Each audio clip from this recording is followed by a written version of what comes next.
Hello everybody, I'm very happy that you are interested in this presentation and that you found the time to watch this online video.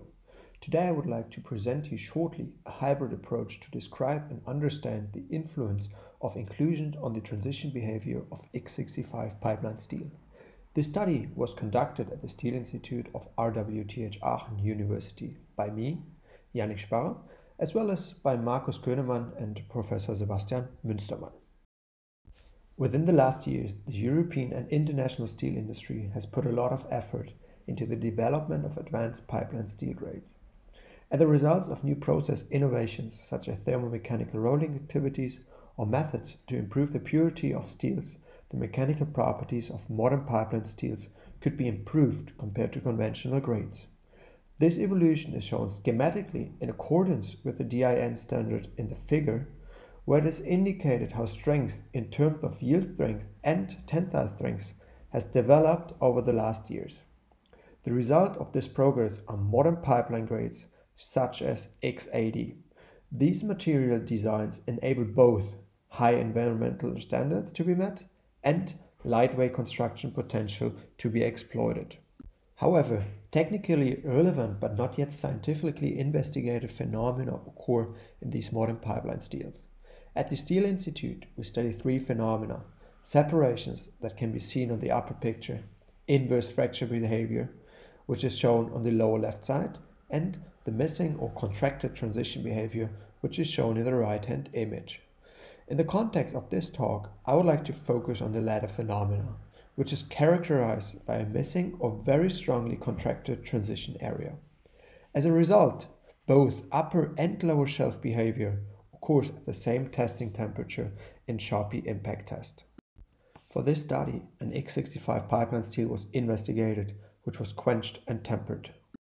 The material showed the yield strength of around 600 megapascal, an ultimative tensile strength of 740 megapascal, and a total elongation of almost 20%. The microstructure consists of bainite and shows inclusion in light optical investigations. These inclusions are mainly identified to be titanium, nitrogen, and oxides. On this slide you can see the toughness behavior of the X65 pipeline steel, which was determined in the Sharpie impact test. The material shows high values of 350 joules in the upper shelf and a contracted transition behavior at about 0 degrees Celsius. Around this temperature both brittle and ductile failure occur, which is already visible to the naked eye and could be confirmed by SEM investigations as displayed on the right side. The results encouraged us to use the X65 pipeline steel for the development of a method to describe the phenomena when both brittle and ductile fracture occur at the same temperature. To identify crack initiation microstructural components in the upper and lower shelf, fracture surface investigations were carried out using the SEM. It can be seen that inclusions initiate ductile and brittle material failure. By the EDX methods, the inclusions could be identified as titanium nitrogen, calcium sulfides, and different oxides. In order to determine the frequency and size of the inclusions, a combined SEM EDX method was applied, whereby 226 inclusions were found on an area of 512 square millimeter. Using appropriate classification methods, it can be shown that titanium nitrogen and calcium sulfides, alone or in combination with other inclusions, are most frequently found in the microstructure. Based on the investigations shown, a hypothesis of the occurrence of different failure mechanisms at the same temperature can be proposed. Following, I would like to explain this hypothesis. In the microstructure, inclusions can be located in different areas and differ in their size and their shape. Examples would be the positioning within a grain or at a grain boundary. Since the inclusions have a crack initiation effect, the crack residual capacity of the material seems to depend on the position or size of the respective inclusions.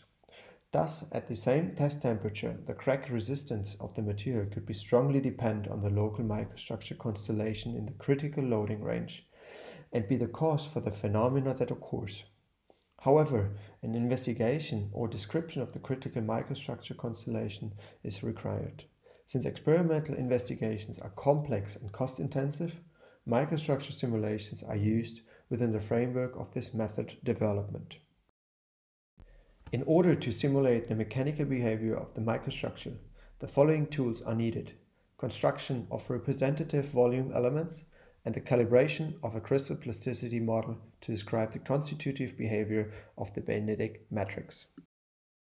The representation of substructures is not addressed in the RVE. Based on EBSD measurements, a grain size distribution function is used as statistically input value for the generation of RVE. Using MATLAB codes, the input data is converted into RVE by means of random sequential analyze and Voronoi tessellation. Afterwards, mechanical properties and periodic boundary conditions are assigned. For the calibration of the crystal plasticity model, 4 grains of different orientation are nano-indented. In the lower right figure, you can see the indents after the indentation test. The mechanical response of 1 grain is shown in the diagram close by. The aim of the subsequent model calibration is to determine the material-dependent parameters A, tau 0, H0, and tau s, in order to be able to represent the material behavior of X65 pipeline steel using a microscopic simulation approach. By a systematic variation of the mentioned parameter, the mechanical response of the respective grains can be simulated by a numerical model. In the figure on the right side, the simulation and experimental results show good agreement. The material parameters can be taken from the table below. The calibrated material model can now be used to perform virtual experiments on microstructures with different inclusion types and positions. For the numerical investigation, the focus was initially placed on titanium nitrogen, and 3 possible impact factors were investigated. First, the edge length. Second, the position with regard to loading, and third, the material description of titanium nitrogen. The latter factor aims at the fact that the titanium nitrogen may possibly separate from the rest of the matrix after slight deformation, thus creating a void. First simulation results are shown in the upper diagrams, which display the local stress and strain values as a function of the influence of the inclusion size, the inclusion position, and the material description of the inclusion. The lower pictures show the stress concentration at the respective inclusion. From the microscopic simulation, it can be seen that with increasing edge length, the local stresses rise independent of the inclusion location or material description. Furthermore, the simulations show that a void created by falling out titanium nitride causes higher stress concentration than the real titanium nitride. Due to the tilting of the titanium nitride by 45 degrees, the tip of the inclusion points in the loading direction. This also leads to significantly higher stress concentration at the inclusions.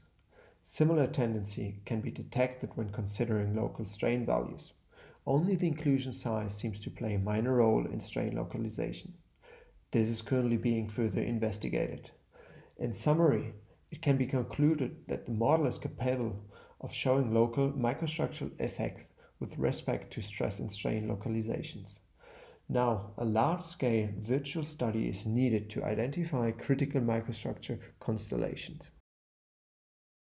By evaluating the virtual microstructure simulations, the local stress and strain tolerances can be transferred into failure hypotheses in the future. These, in turn, can be used in macroscopic Sharpie impact test simulations to model the occurrence of upper and lower shelf behavior at the same testing temperature. Using the calibrated macroscopic model, the component behavior can then be simulated and assessed. Within the scope of the study, a method was presented to investigate the occurrence of upper and lower shelf behavior at the same test temperature.